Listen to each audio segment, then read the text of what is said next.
하나님께서 주신 재정의 복을 아주 귀하게 여겨야 되겠습니다.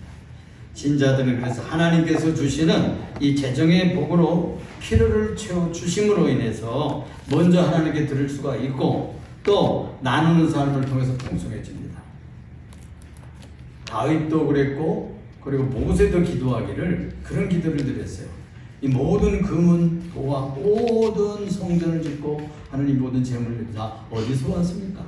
하나님께서 주신 것입니다. 그랬거든요.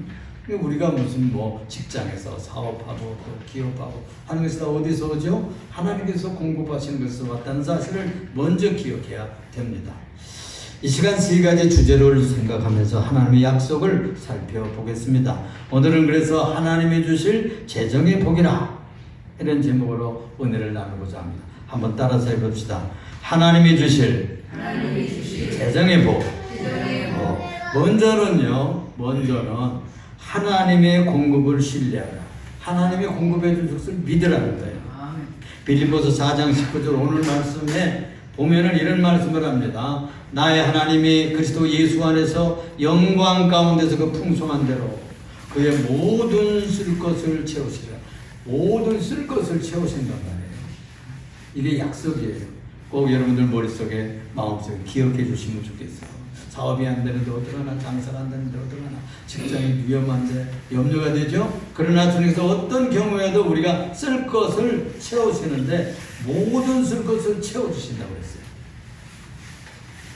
신명기 28장 12절을 보면 여호와께서 너를 풍성하게 하시고 네 손으로 하는 모든 일에 복을 주실 것이다.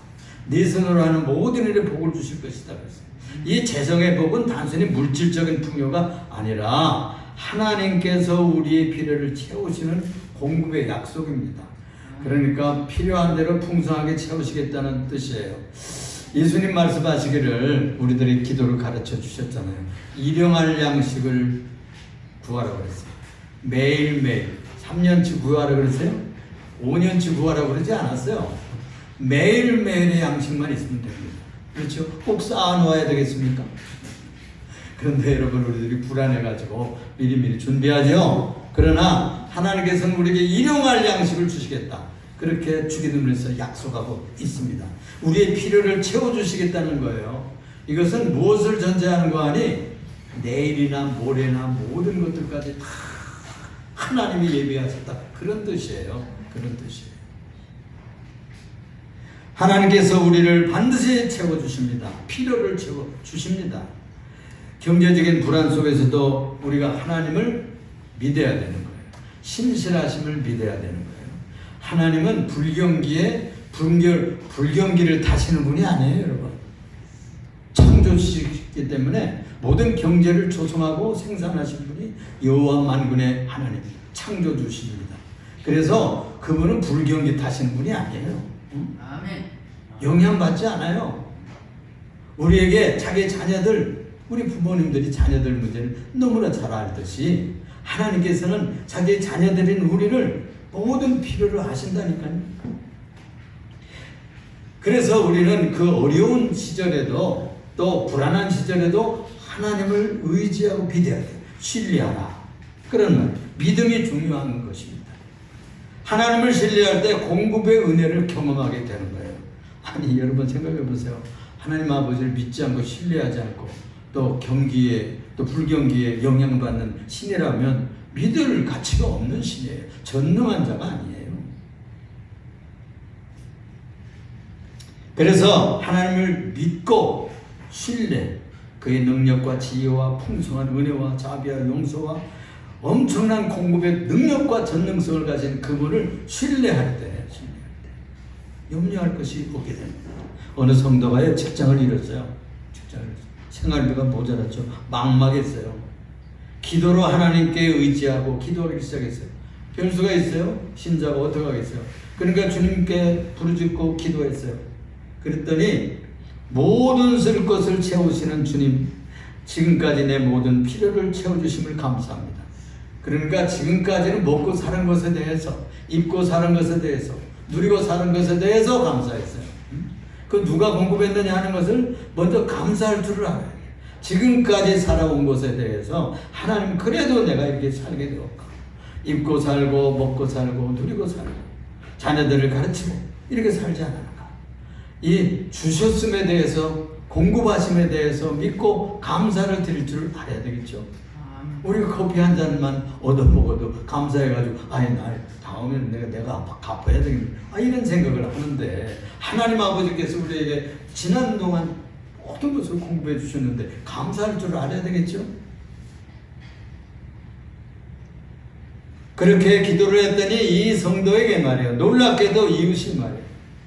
쌀을 가져와 반찬도 바리바리 싸가지고 교회에서는 또 작은 일자리를 또 열어주었어요.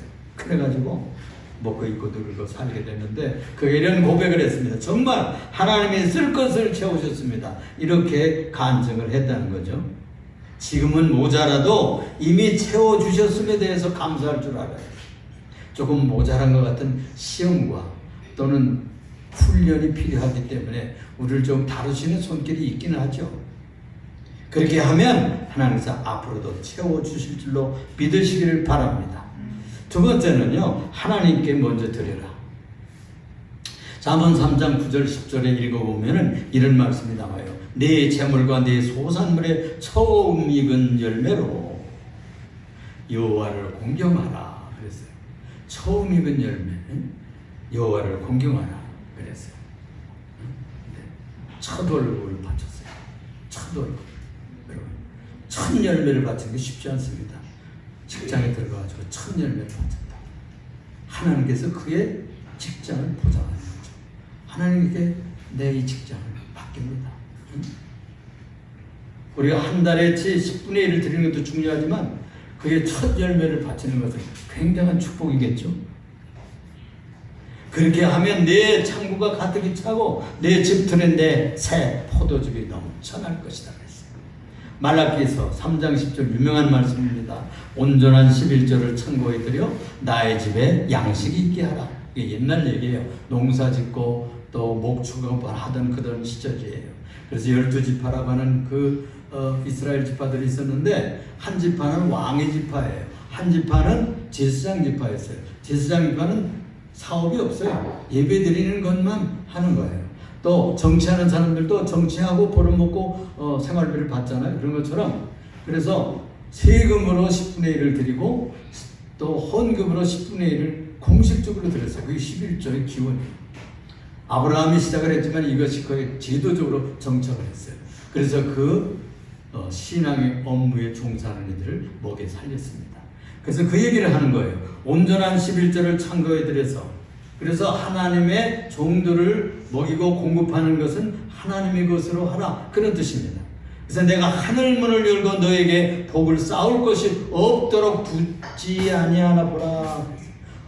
부어주지 아니하나 시험해 보라 그랬어요. 이런 말씀은 다른 데 없어요. 테스트해봐라, 시험해봐라. 예수님께서 마귀가 한 번은 시험을 하러 왔어요. 그렇죠? 40일 동안 금식을 했는데 돌로 떡을 만들어 먹어라. 이런 시험을 했고요.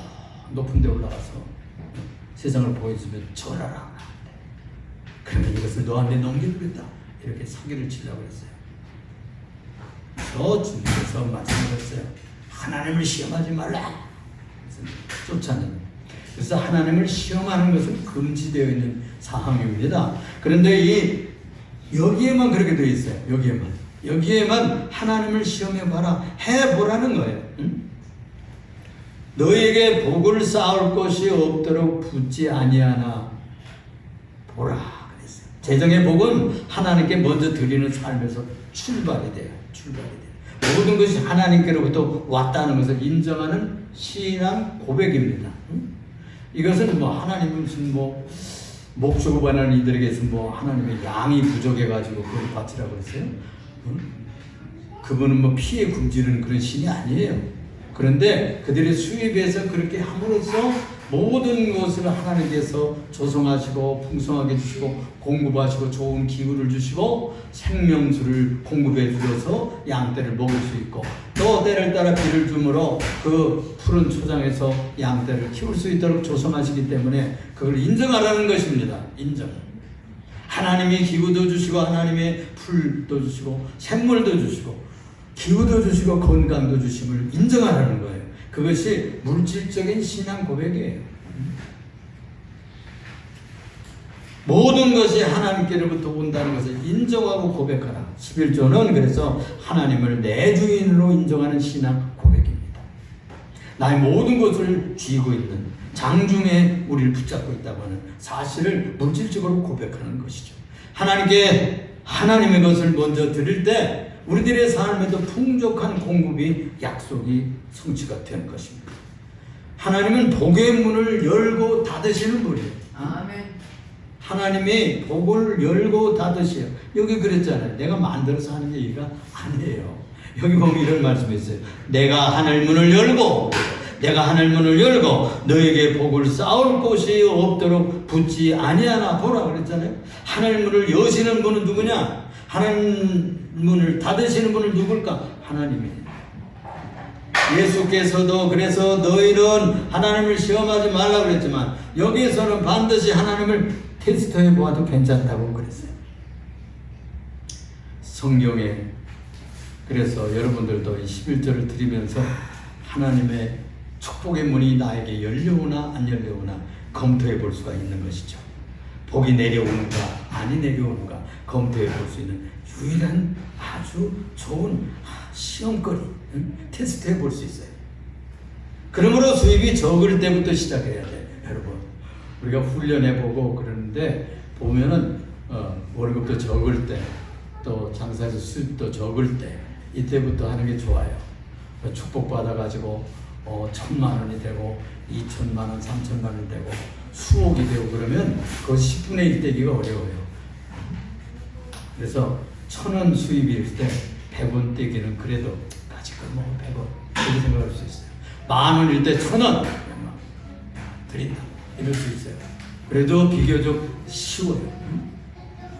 근데 10만 원 때 10,000원 그리고 이제 100만 원 때 10만 원 1,000만 원이 들어왔으면 여러분 100만 원을 떼내는 것이 쉽지 않겠죠. 그래서 차츰 그만두는 사람들이 있어요. 그렇게 되면 주님께서 그 가정을 다루시기 시작합니다. 그 훈련을 시키기 위해서. 인생이 누구한테 걸려있느냐, 하늘문이 누가 열고 닫는가, 그거를 정말로 배워야 돼요. 그래서 여러분들 우리 신앙생활에서요, 이 물질에서 여러분들 신앙 고백을 할 줄 모르면 진짜 신앙 고백이 안 된 일부분만 하는 셈입니다. 물질적인 신앙 고백도 할 줄 알아야 신자입니다. 우리가 그 초신자 때 제일 힘든 것이 뭐냐면 11조가 힘든 거예요. 처음에는 그렇게 훈련되지 않을 때는 그저 주일헌금, 또 감사헌금 이런 정도 하다가 이제 조금 수입이 생기고 그러면은 조금씩 확장해서 훈련을 받아야 돼요.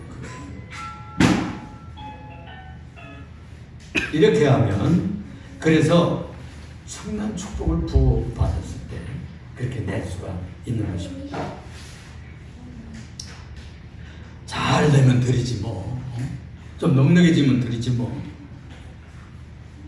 작은 수입 때 미루다 보면, 조금 중간 수입 때 또 미루다 보면 나중에 큰 수입이 오면 그거 실천하기가 쉽지를 않습니다. 그래서 적을 때부터 시작해서 훈련되어서 체질화되고 습관화되고 연습되고 트레이닝이 되어서 이걸 해낼 수 있어야 됩니다. 그래서 이 물질은 시간과도 관계가 있어요. 시간을 잘라서 받는 것이 뭐예요? 예배잖아요. 예배. 여러분들 일주일에 하루를 내고 이 오전에 1시간 내는 것이 1시간이지만 오는 시간, 가는 시간, 또 저 멀리 분당 같은 데서 한번 절길 때 참석하려면 하루 다 보내는 거예요. 하루. 그렇죠? 그런데 그 하루를 잘라내는 시간을 드릴 줄 알아야 됩니다. 우리들의 생명은 시간과 땀과 눈물과 그리고 노력이 거기 엉거져 있는 것이 자본주의에서는 이 재정에 되어 있어요. 한 사업가가 처음에 11절 드리기가 참 힘들었어요. 그런데 목사가 아마 1년에 한 번씩은 이런 설교를 했다고 해요. 그러니까 그 소리를 듣고 이제는 내가 결단하고 한번 해보자. 이래가지고 온전한 11조를 내기 시작했어요. 그러자 사업이 점차 안정이 되고 거래처가 열리고 그리고 수입이 일어나게 됐습니다. 하나님께 먼저 드리니 제 삶의 거래처가 늘어났습니다. 너무나 감사합니다. 하나님께 먼저 드리니 제 삶의 질서가 바로 잡히고 정렬이 되었습니다. 이런 고백을 했습니다. 저거 좀 꺼드려요. 응? 꺼.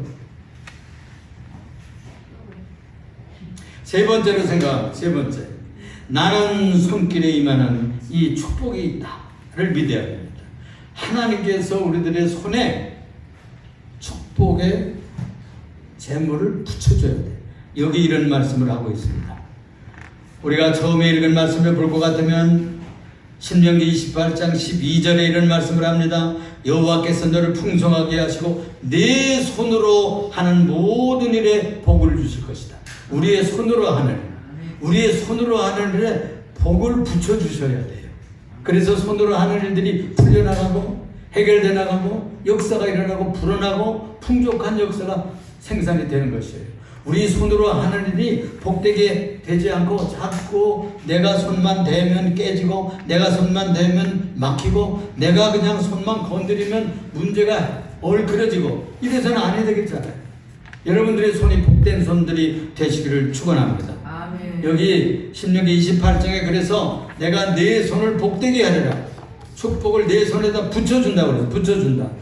그래서 이 기도를 우리가 할 줄 알아야 되겠습니다. 그런데 이 축복이 어떻게 붙겠어요? 하나님께서 주셔야 되죠. 그걸 실현하는 방법이 뭐냐? 나누는 손길이에요. 나누는 손길. 잠언 11장 24절 25절에 흩어 구제하여도 더 부하게 되는 일이 있나니 흩어 구제를 하는데 자꾸 부유하게 된대.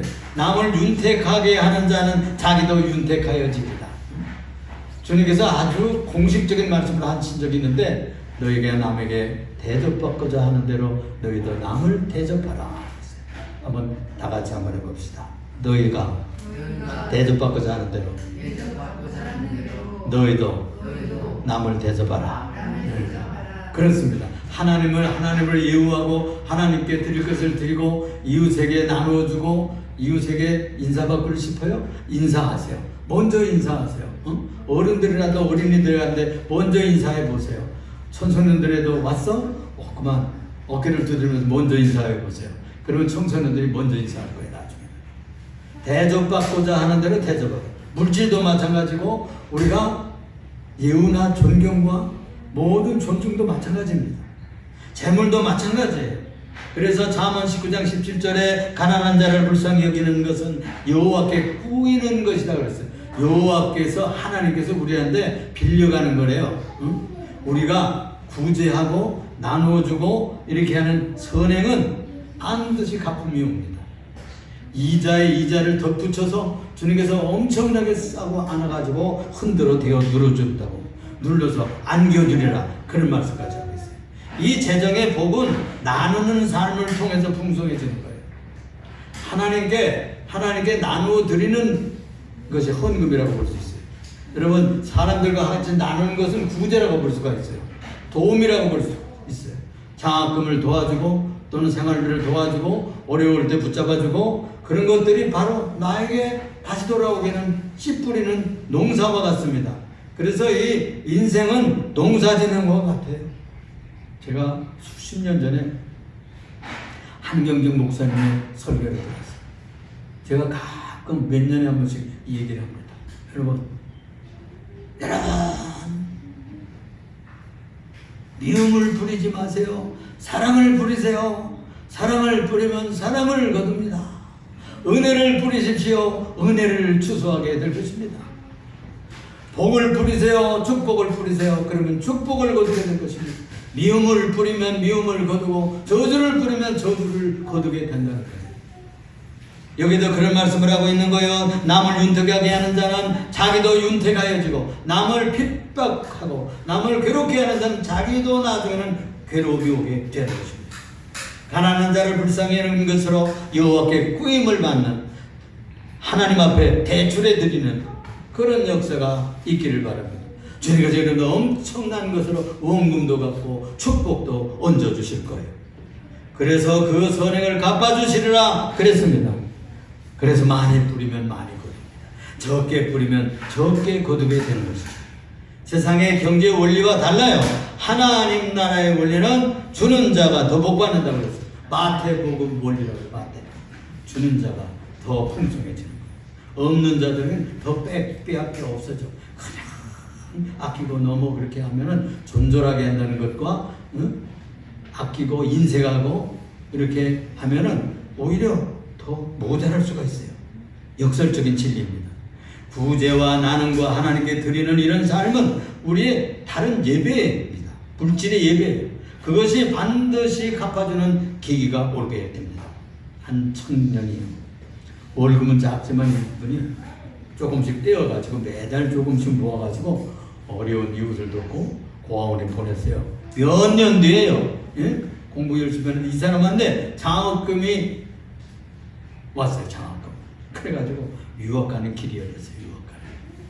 그는 이렇게 고백했습니다. 제가 나는 것보다 훨씬 큰 은혜로 하나님을 갚아주셨습니다.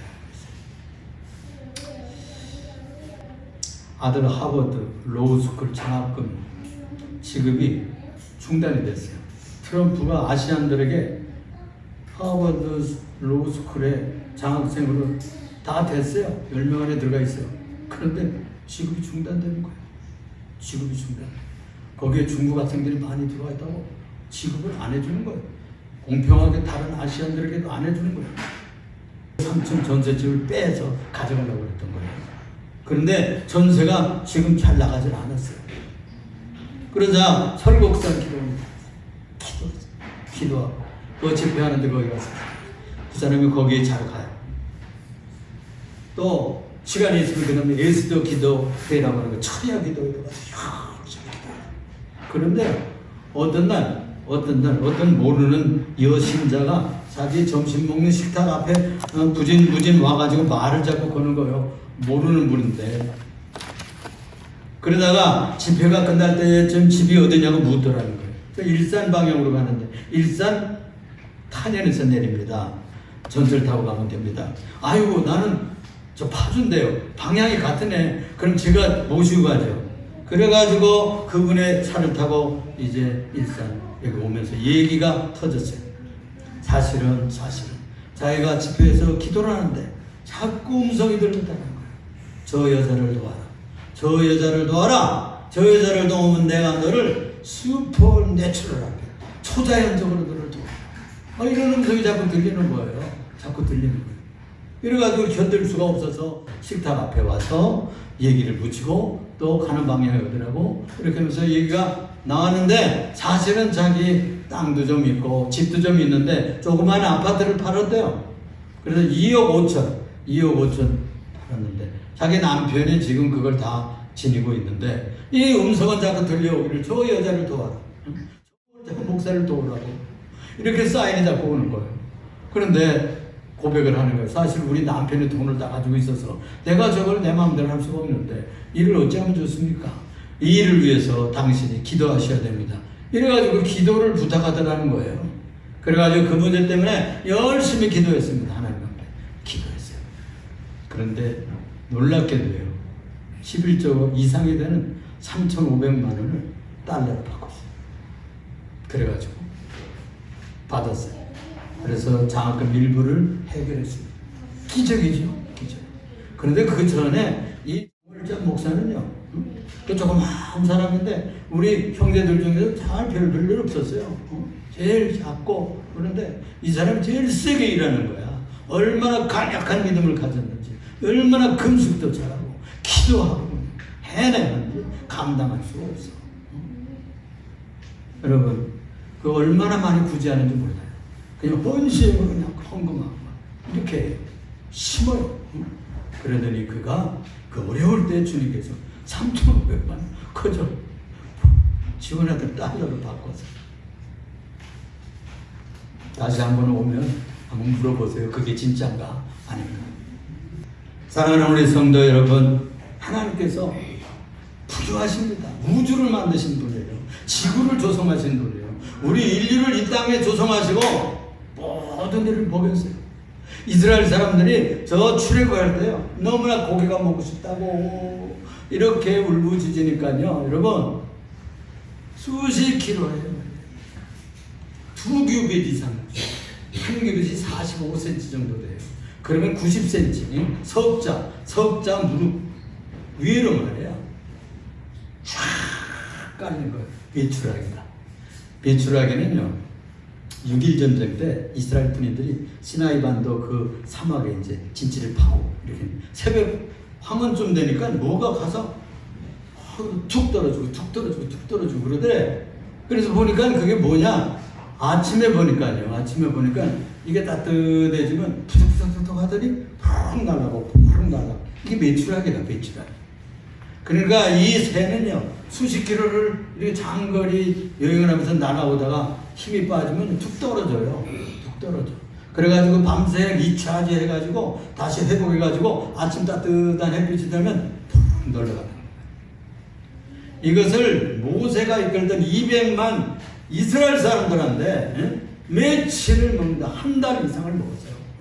그래가지고 가서 쓰레기를 부대짜리다 넣어서 다 넣어가지고 그걸 잡아가지고 다 펴가지고 육포를 만들었어요. 그래가지고 그걸 먹었어요. 코에서 냄새가 날 만큼 먹었다고. 하나님은 그냥 한두 마리 그렇게 하시는 분이 째째하신 분이 아니에요. 하나님은 하시면 그냥 엄청나게 쏟아붓습니다. 필요한 만큼 정확하게 쏟아붓습니다. 하나님을 우습게 여기지 마세요. 하나님은 창조주세요. 전능자세요. 그분을 믿는 자녀들입니다. 우리가 그분을 째째하게 생각하지 마세요. 일반 귀신처럼 여기지 마세요. 그분은 창조주세요. 우리 아버지 되신다고. 우리는 자녀들이기 때문에 필요한 대로 공급해 주십니다. 필요한 것은 기도하면 응답해 주십니다. 사업을 왜 안 열어주셔요? 열어주세요. 기도하세요. 문이 닫혔어요? 주님께서 문을 열어주실 수 있어요. 건수가 풀리질 않았어요? 그런 것은 아무것도 아니에요. 병이 들었어요? 그런 것도 문제가 아니에요. 주님은 암을 고치는 거나 감기를 고치는 거나 별 차이가 없어요. 베드로의 장모 10명으로 끙끙 앓는데 그냥 손잡아 일으키니까 일어나서 즉시 봉사했어요. 나병 환자 10명 그냥 말씀 가다가 다 나와버렸어요. 그런데 그 중에 한 사람만 감사해서 한 사람. 우리는 엄청난 은혜를 받고 삽니다. 그래서 우리가 그렇게 기도해야 됩니다. 재정의 복은 단순히 돈만 많아지는 것이 아닙니다. 하나님의 공급을 믿는 삶을 풍요케 하는 거예요. 그래서 먼저 드리면 나눌 만큼 넉넉한 경험을 하게 해주셔요. 재정에서 자유하고 싶으신가요? 어떤 분들이 이런 기도를 얘기하더라고요. 석 달만 계속해보세요. 석 달만 이렇게 기도하라. 주여 이제껏 주신 풍성하게 채워주심을 감사합니다. 감사하다는 것에 대해서 여러분 포인트를 맞추세요. 아침 눈 뜨면 하나님 지금까지 살게 해주시고 풍성하게 채워주심을 감사합니다. 여기 오늘 본문 말씀 4장 19절에 너희 모든 쓸 것을 채우시리라. 채워주셨거든요.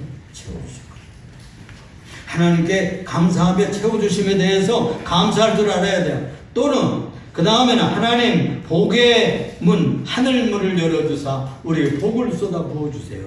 이렇게 기도하시라는 내 손으로 하는 일 위에서 복을 붙여주세요. 그렇게 기도하래요. 첫째는 공급하심에 대해서 감사하는 것을 기도하세요. 감사를 나타내세요. 또 그 다음에 하늘문을 열어주셔서 오늘도 직장에 나가고 사업터에 나가는데 복을 부어주소서. 세 번째는 주여 내가 손으로 하는 일에 복을 붙여주세요. 이루어지셔야 됩니다. 주도록 주께서 해주셔야 돼요. 하늘문을 열고다니는 것이 그분에게 다 달려있기 때문이죠. 그래서 이 세 가지 짧잖아. 하나님 지금까지 채워주심을 감사합니다. 하나님 오늘도 복의 문을 열어주세요. 세 번째, 오늘도 내 손으로 하늘에 복되게 해주세요. 복을 붙잡아 주세요. 복으로 붙여주세요, 손에. 이렇게 세 마디 기도하라고 말이에요. 그리고 직장에 가시고 사업터에 나가시고 무슨 일이든지 하십시오. 그렇게 하면 주님께서 반드시 해결해 주시고 여러분들의 삶을 풍족하게 해 주실 것입니다. 이 올 한 해는 재정 때문에 너무 고민하지 않냐고, 재정 때문에 너무 괴로워하지 않도록 여러분들의 기도에 비례해서 문제가 해결되고 풀어주시기를 주님의 이름으로 축원합니다. 주님의 이름으로 축복합니다. 예, 그 세 가지 기도를 하세요. 주님, 지금까지 나에게 공부해 주심을 감사합니다. 두 번째, 오늘도 하늘문을 여사 복을 열어주세요. 세 번째, 나의 손에 복을 붙여주세요. 그 세 가지 기도를 하셔서 문제를 해결하시기를 부탁합니다.